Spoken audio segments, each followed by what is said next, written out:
moving to fight the demon Saddam Hussein. Who's going to start talking about Harkin now? This guy belongs in jail, and instead he's elevated himself to king of the planet.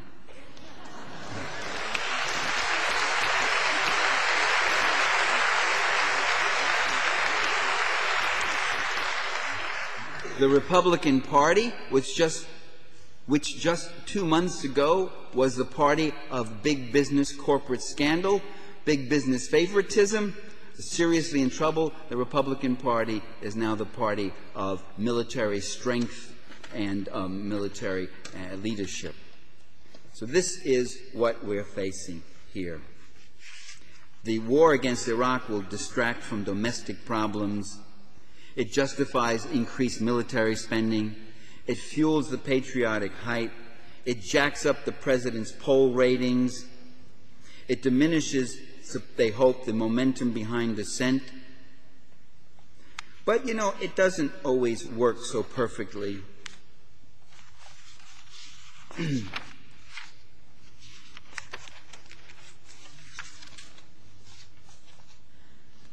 Things have been changing. Things have been developing for the better. There have been real questions raised about this coming war. There's a very real skepticism in the United States about this whole venture.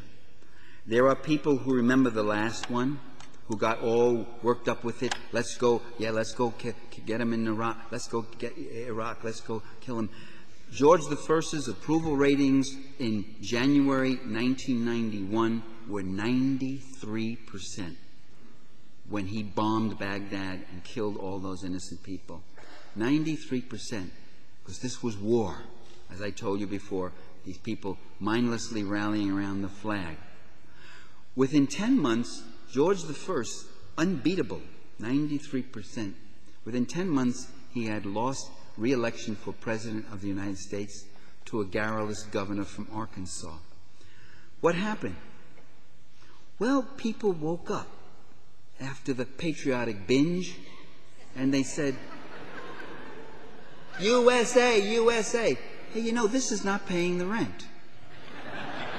USA, USA. You know, this isn't feeding the kids. You know, this isn't getting me a job. What's happening here?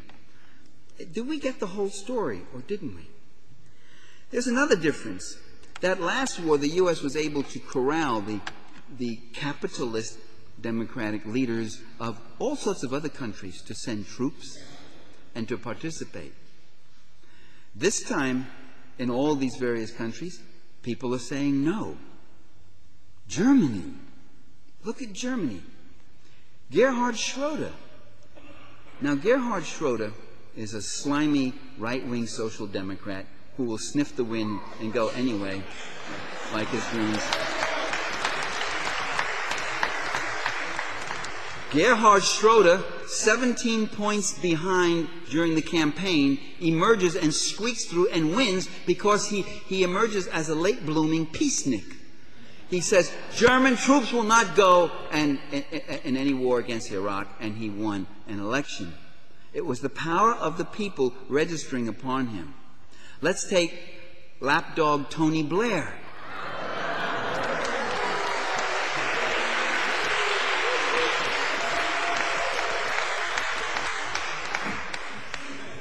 I call him the senator from England.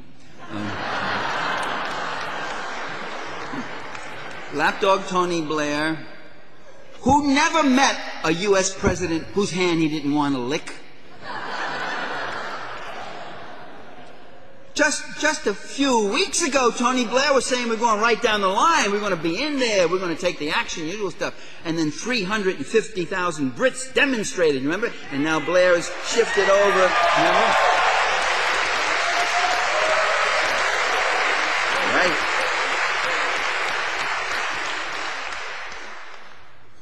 In Italy, Saturday, has it been reported anywhere? In Italy, 1.5 million Italians demonstrated all over Italy, estimated 1.5 million Italians.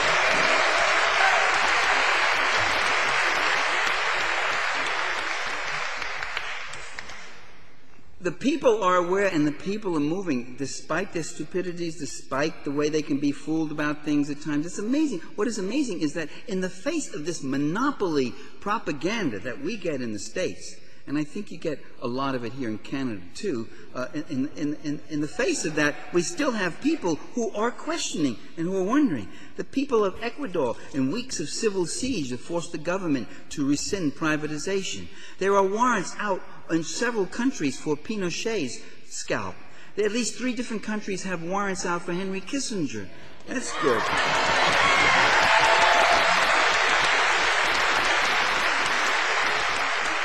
There's a struggle going on right now to keep the collective farms in capitalist Russia, to keep them and not give them up.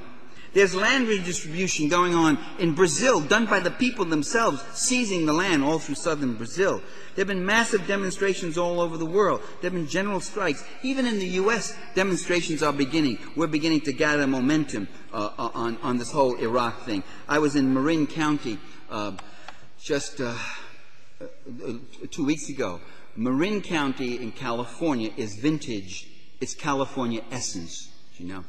And I talked to the organizers there. They said, you know, we have a peace vigil, 10 people show up with candles against the war, and this past week we got up there and 150 people came with candles, and the people that kept going by in cars, a constant blasting of their horns. It didn't stop. It's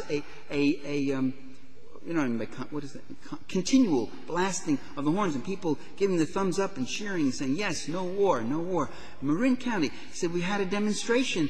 We were hoping to get 300 or 400 people, and 2,000 people came out in Marin County.